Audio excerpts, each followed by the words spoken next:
From Dracula Amps Incorporated.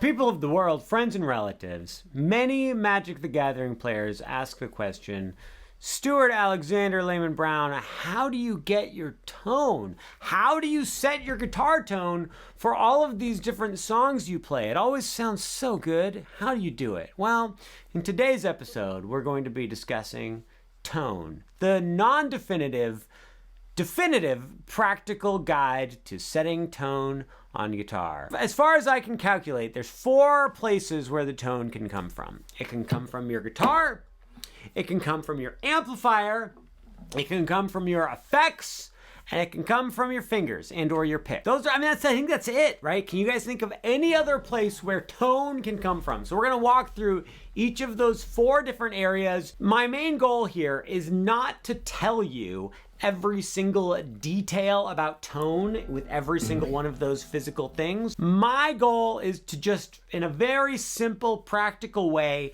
tell you what my process is for setting up my tone. We all have different equipment, different guitars, amps, fingers, all that stuff, but I think what we're gonna talk about right now applies to any different combination of gear and technique and all of that stuff. I think I'm aiming mostly at people who are like practicing at home, playing small shows, recording.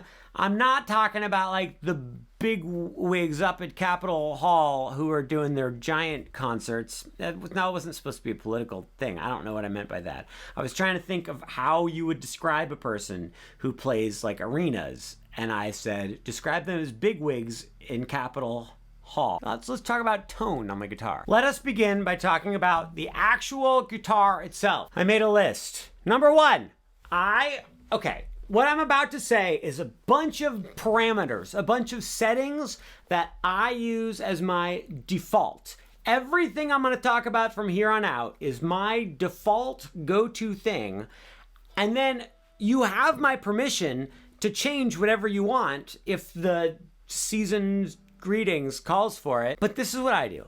I keep my volume on my guitar maxed. I keep it literally all the way up, cannot turn it anymore. If you have multiple volume knobs, all of them just maxed, dimed, as some people would say. I think probably because that means it's turned all the way up to 10, and a dime is worth 10 cents in the United States of America. So dimed, amped up, pushed to the limit, maxed to the extreme.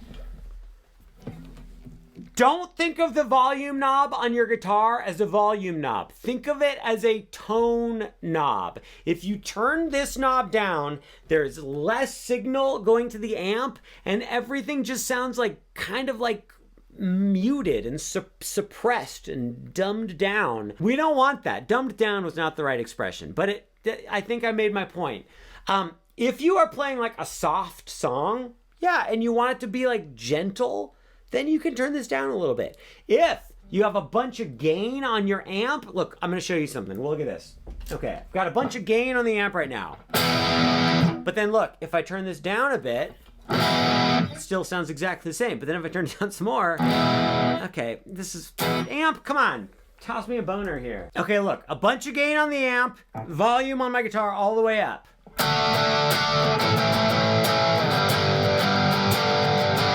Now, turning the volume down, listen to this.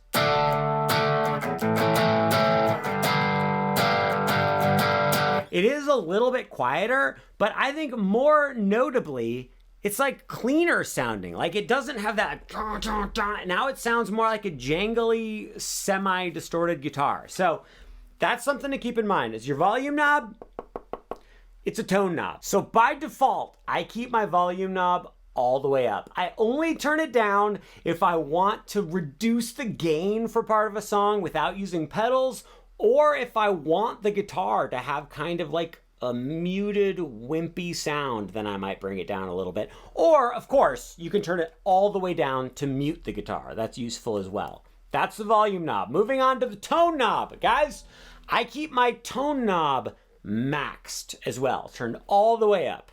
Pop quiz.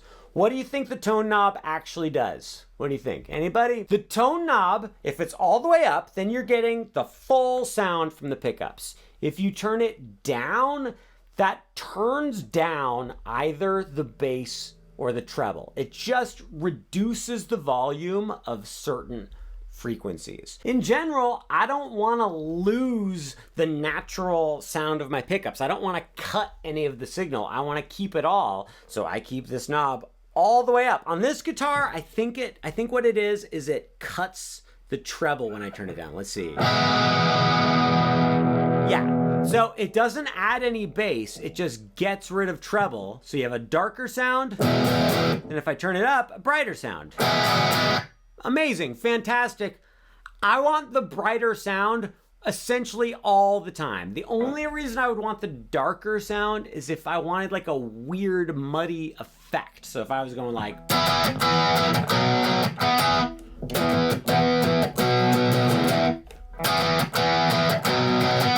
Sounds like a Green Day song. Billy Joe Armstrong, you can have it. That riff that I just wrote. But you have to pay me for it. You have to pay me $10 million for it. I'll teach it to you the next time we meet up. It goes like this. Click, boom! Okay, so what I'm trying to say there is, I don't think it's worth your time to sit there and try to go, okay, where do I want my tone knob exactly? Just have it all the way up, get the full sound from your guitar, and everybody's gonna be happier, I promise. Let's talk about now the pickup selector switch. Pickup selector switch kind of depends on your guitar, but in general, here's what I'm going to say. The bridge pickup. Turn this all the way that way. You're using the bridge pickup, which is going to be the most bright, aggressive sound. Even if you're playing a song that you don't think of as a bright, aggressive song, you probably still want a bright, aggressive sound from your guitar. Because the alternative is like a muddy, boomy sound, which nobody ever wants that. I will say this though, however. On the contrary, if you have like a Stratocaster or something with single coil pickups, then if you actually turn your selector switch all the way back, you're gonna get a lot of buzz. So you might wanna go all the way back and then one notch over. I have humbuckers, the big fat thick pickups, so they're not gonna make that much noise anyway, so I can go all the way this way and it's fine. One thing I should say, because I didn't mention this, what the pickup selector switch does is it just tells the guitar which pickup to use. This isn't so much about the actual like technology in the different pickups, it's more about where the pickup is along the string. So this back pickup here, the bridge pickup, that one on pretty much every guitar is gonna have a brighter, more aggressive sound. Whereas this pickup, the neck pickup, is gonna have a darker, more mellow sound, even if the pickups are identical. And then if you have a pickup in the middle, that one's gonna split the difference. It's gonna be somewhere in between with the mellowness and aggressiveness and brightness and darkness and all that. So it's really easy to use the switch. You guys probably know this, but if you go all the way back, it uses the bridge pickup. If you go all the way forward, uses the neck pickup. If you go in the middle, it either uses the middle pickup, which I don't have, or it uses both pickups. And then I mentioned single coil and humbucker earlier. These big fat pickups I have are called humbuckers, and the tiny skinny ones are single coil. Thing about single coil pickups is they make a lot of noise. They go like...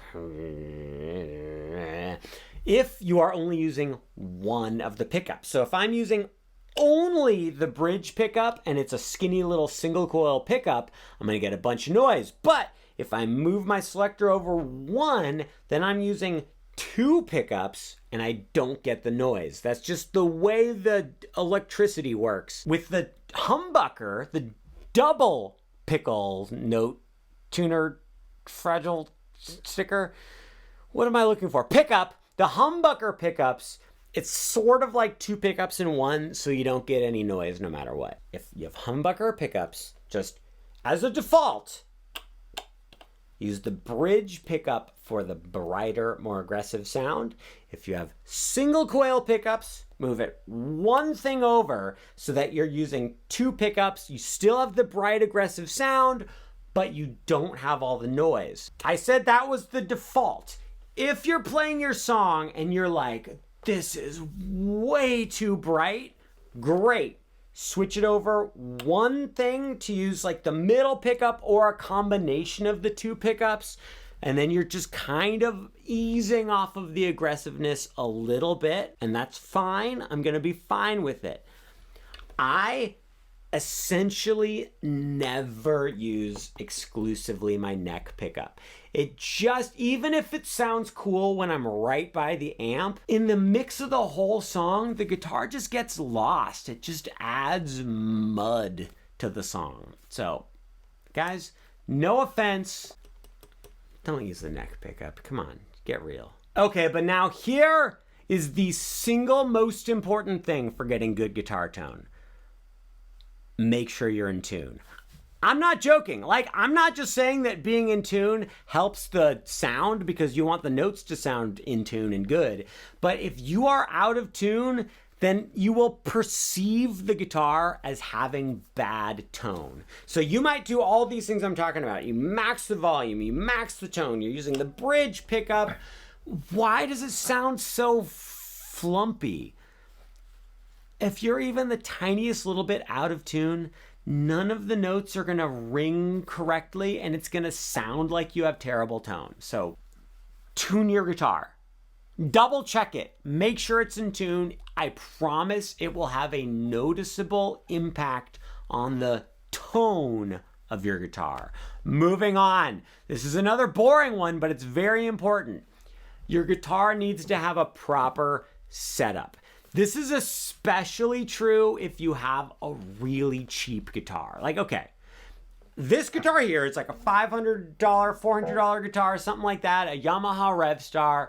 I think it sounds really good, but it's nothing incredible. The pickups are very normal. Just all of the hardware and everything, it's very run-of-the-mill. Normal guitar. However, I have spent some considerable time and energy and effort and perseverance and gratitude and superstition getting the guitar set up properly. That means I made sure the nut slots here are the correct depth. I made sure the neck relief, how bendy the neck is correct. And I made sure the bridge is the correct height. You know, a lot of people talk about setup being personal preference, and ultimately it is. But for the vast majority of us, I don't think we need to find our unique special setup. I think we just need a proper setup to factory specifications. Like Yamaha, Gibson, Fender, all of the big companies say, here are the best measurements for setting up the guitar. I think if we just set our guitars up like that and stuck to it, we'd be extremely happy with that. I made a whole video on guitar setups. You can go check it out. I'm probably didn't put the link up here, but maybe I did. Almost certainly it's in the description. You can also pay a professional to set up your guitar for you, and that's great. Money well spent. All right, let's talk about a couple things with guitar that I don't really think matter. Don't get mad. Get mad. Get furious. Get angry. If you're not angry, you're not paying attention. I think the wood your guitar is made of makes virtually no difference.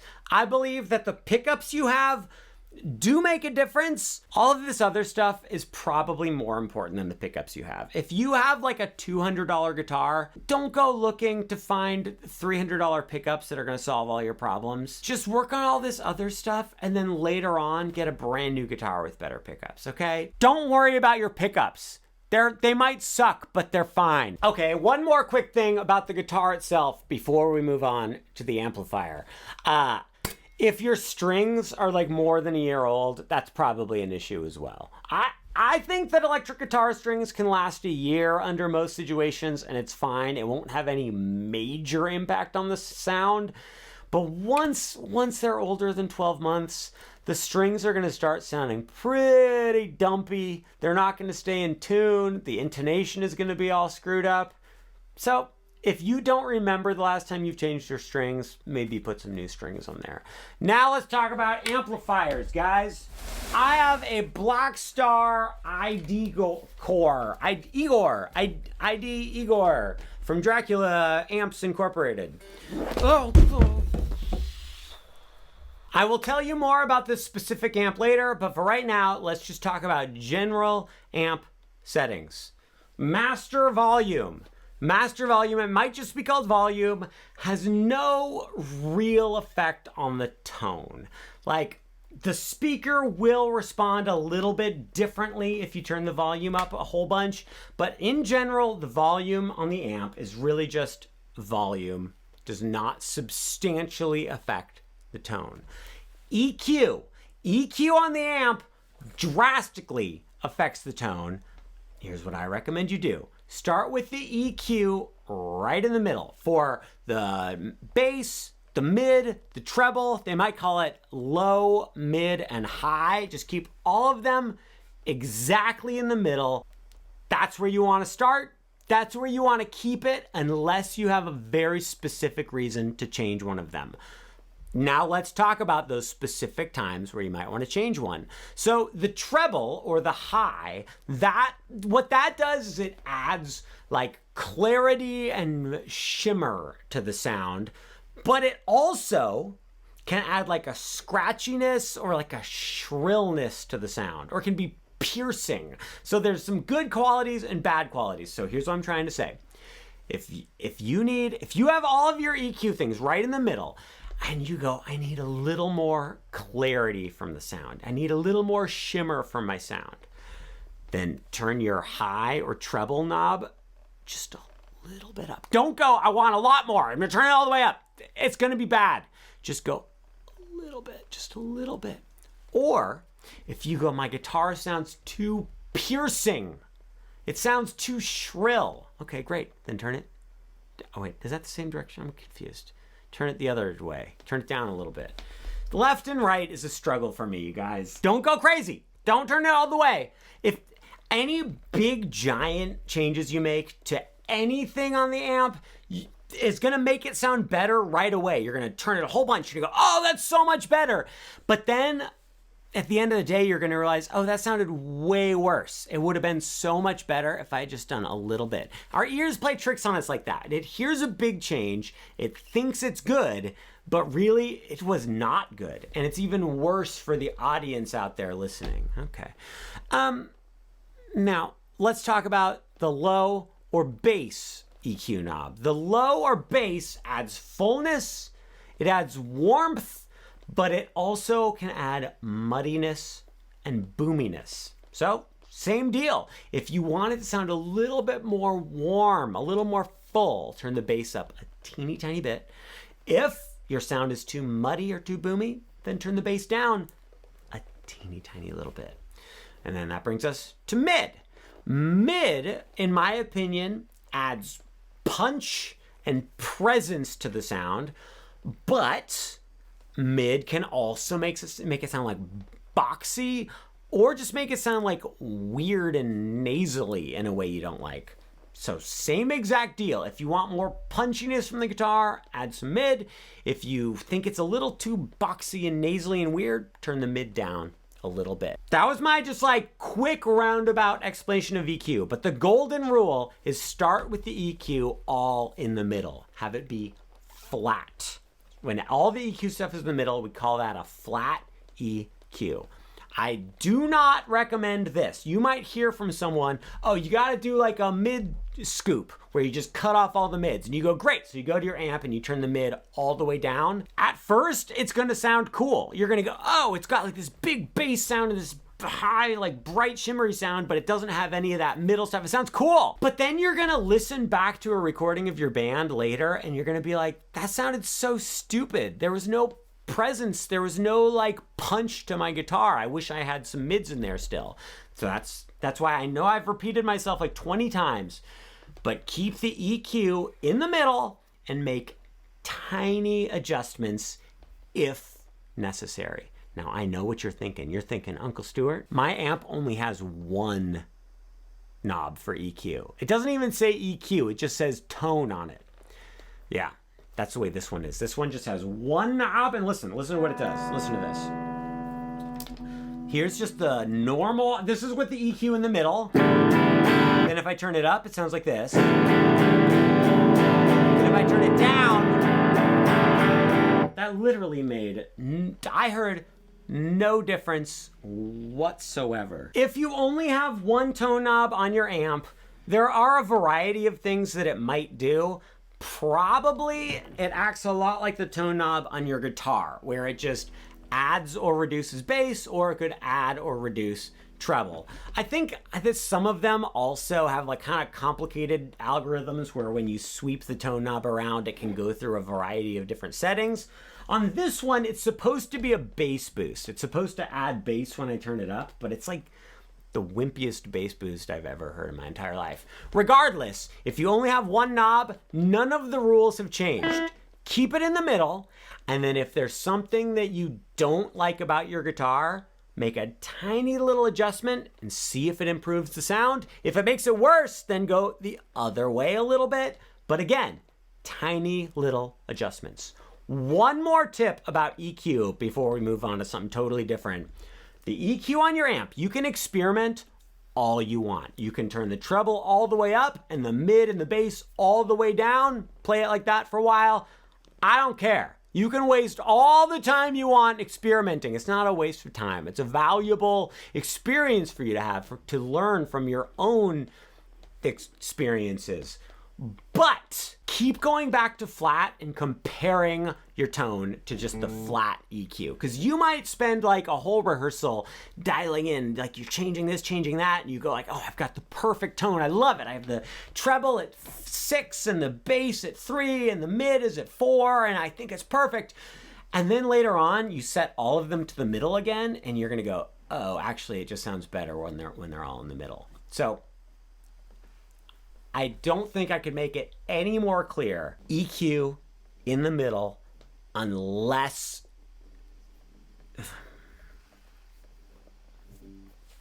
I'm done. Okay, let's talk about gain on the amp. So gain basically is the distortion, right? Right? Distortion, overdrive, crunch, fuzz, whatever you want to call it. This amp has gain built into it. It has a gain knob and it also has different distortion settings. Here's what I'm gonna say. I'm gonna say this is probably that with everything else I've said, have this maxed, have this maxed, have this in the middle. I've told you exactly what I recommend. For gain, it really depends on the song you're playing and the sound you're after. I recommend... I'm not sure I understand. Okay. Well, I'll elaborate then. When dialing in your gain settings, I recommend you have the lowest amount of gain to get the basic sound that you want. And here's what I mean by that. If you are playing a really heavy song with a lot of distortion, don't just automatically crank the gain up all the way. Start with the gain low and turn it up a little bit, turn it up a little bit. And once you're like, okay, I think that's pretty good, stop right there. If you have more gain than you need, it actually starts to make the guitar sound smaller and wimpier and more washy, and you just kind of lose all of the attack and the actual clarity from the guitar. So that is my biggest tip when it comes to gain, is use the minimum amount that gets the job done. Let me walk you through that really quickly. I have just like, this amp has a crunch setting, which is just kind of a basic overdrive. So I've got the crunch setting here. I have the gain way down. The gain is at like 25%. And then I have my volume and tone all the way maxed. I'm using my bridge pickup, especially if you're using distortion. The bridge pickup is almost certainly going to give you the most like bite that you want. So right now, if I play, barely any gain at all. So I'm going to turn the gain up a little bit. I just went up about, I don't know, 20%. Now let's see. So I am, look, guys, you can't see it. I am less than halfway up with the gain, and that's a pretty gainy sound.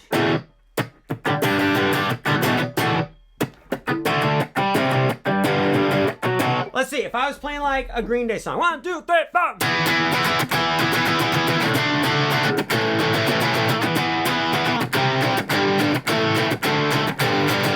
Who can name that Green Day song?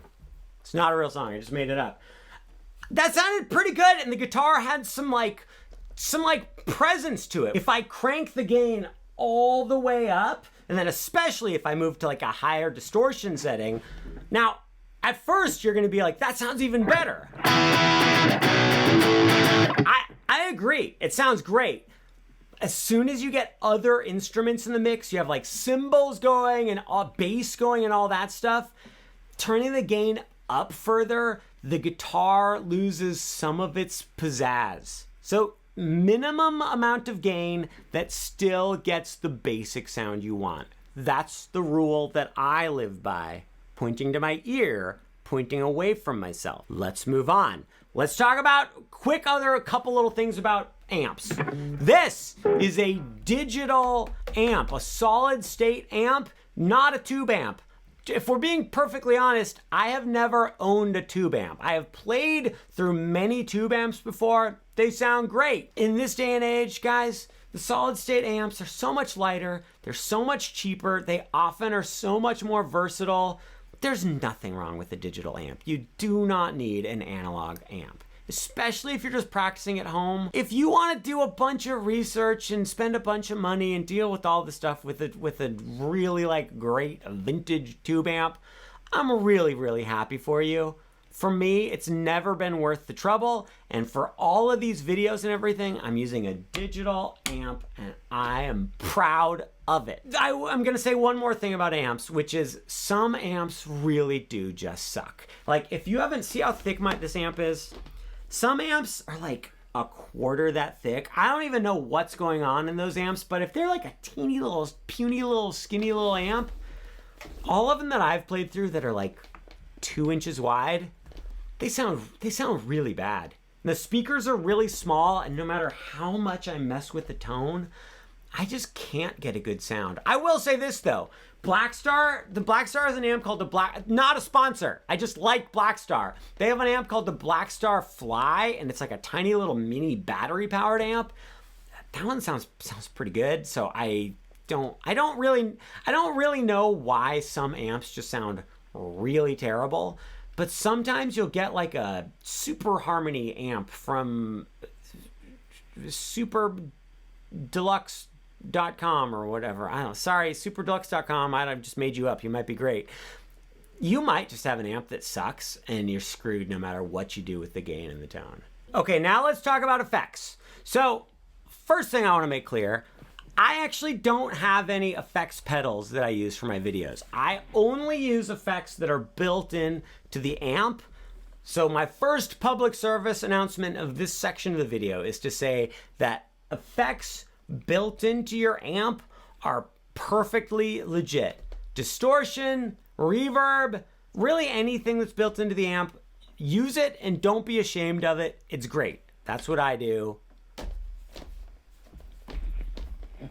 Now, let me tell you about the individual effects that I think are important to have available to yourself. Number one is overdrive. So you need some sort of basic overdrive. Most amps have a built-in overdrive. Sometimes it's overdrive, sometimes it's called crunch, it might be called high gain, it might be called distortion. You need some sort of just basic distortion. And then here's what I also recommend, having some sort of a crazy distortion. So like for a basic distortion, you might just get like the regular Boss distortion pedal or the basic distortion that's built into your amp.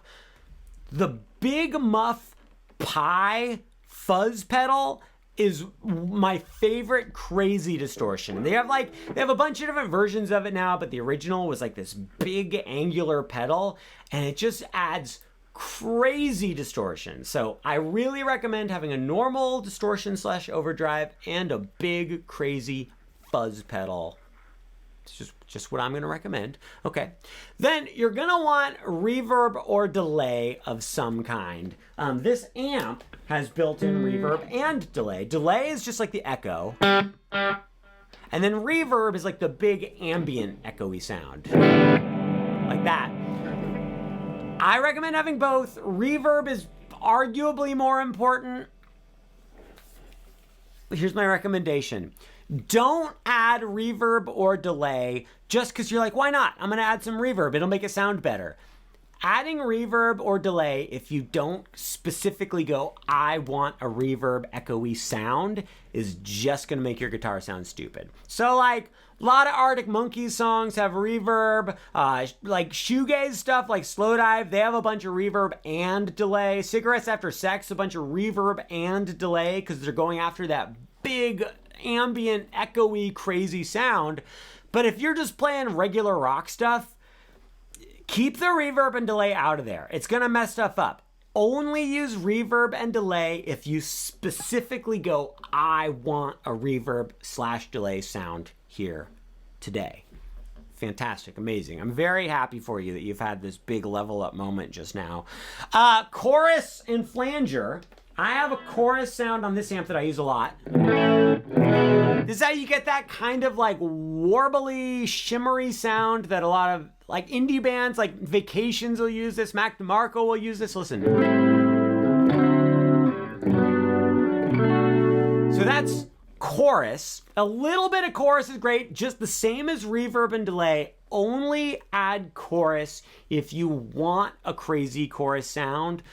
Don't add chorus just because you're like, why not? It'll be fun. I mean, you can, again, on your own time, you can experiment with whatever you want, but the audience doesn't want to hear chorus for no reason. I'm just saying it. I'm just giving you tough love. Oh, and also, I wouldn't recommend using chorus on distorted guitar. I would use it mostly on clean guitar. That's not a rule, but adding chorus to distorted guitar just rarely sounds good. Okay, those are all the important effects. There's a bunch of other ones like a phaser and wah-wah pedal and octaver and all that stuff. It's great, really fun. All the other effects are just kooky, crazy effects. You don't need them. You don't need them. They're fun to have. They're like toys, but you don't need them. That's all. That's what I want to say about effects. Now we're moving on to the big one. This is the annoying one, though. The most important factor in your guitar's tone is not the guitar itself, not the amp, not the effects. It's your actual fingers and pick and your actual technique. As much as we might want to deny it, the way that we actually play the guitar, our technique, has a massive effect on the tone. And this is the case for acoustic guitars as well. We've been talking about electric guitars because we've been talking about electricity, but with electric or acoustic, the way that you play really affects the tone. So there's some sort of like simple things, which are like, do you have long fingernails that if you are finger picking, are your fingernails hitting the strings? That's going to give it a brighter sound. If you have long fingernails over here, you're more likely to get buzzy notes. Okay, whatever. The pick that you use, if you have a really thin pick, it's going to have a flappy sound. If you have a really thick pick, then you're going to hear this little like ding, ding, ding when you actually hit the strings. If you have what I consider a medium thickness, I have a 0.73 millimeters Dunlop Darlin Tortex pick. This is my favorite. I feel like it gets just like a really warm but crisp sound. I feel like the pick makes a difference. I might be delusional, but I really like these yellow Dunlop picks. I got a little bit off track. See, I saved this most important part for the end, but now I'm just all tired and I'm just kind of, my brain is exhausted, so I'm going to, what should we talk about? Can we talk about Attack on Titan? I'm almost done with season 2. I really like it. I can't believe what that guy said about being the Thing. That part was crazy. Okay, let me just give you a quick list of technique tips that will help everyone's tone on electric or acoustic guitar. Let's start with the left hand. Over here, keep your fingernails relatively short, not crazy short, relatively short. One big one, keep your fingers up close to the actual metal frets. Don't be in the middle of the fret. You're going to be way more likely to have buzzy notes. Keep them right up against the frets like that. Fantastic. Another thing, keep consistent pressure against the strings. If you kind of like push hard, but then as you're strumming, your grip kind of loosens a little bit, the notes are going to come and go a little bit. It's not going to sound great. So consistent pressure. Also, especially if you're doing like tough chords and tough solos and stuff, make sure not to accidentally pull on the strings. It gets the notes out of tune, which does have an effect on the overall tone of the guitar. All right, let's move on over here. Here's a big one, guys. With your pick, don't pick flat against the string. Have your pick at like a 45-degree angle from the string. So instead of it just plucking the string, it sort of slices into the string. You have more control, more speed, but most importantly, you get a warmer, fuller sound when you have your pick at an angle from the strings. I'm sure that, where you pluck the note. If you're way back here, you get a really like tinny, weird sound. If you're way over here, you get a really dark, round, washy sound. So I recommend plucking and or strumming just a little bit past your bridge pickup, right around here. Guys, that's how you're gonna get the best of both worlds. You get like a aggressive sound, but it's not too tinny and harsh sounding. I feel like I had so many more tips, but my computer battery is almost dying. I have to be somewhere in 12 minutes, and it's like a 7-minute drive to get there, so I'm gonna be late. I had so many fun things to share with you, but I feel like I just lost sight of all of it. These videos always end like this, where I start off so hopeful and excited, and then at the end of the video, I just wish I wasn't awake. I wish I got to sleep. The good news is I do get to sleep, but not right now. And now my video's all weird. What's happening?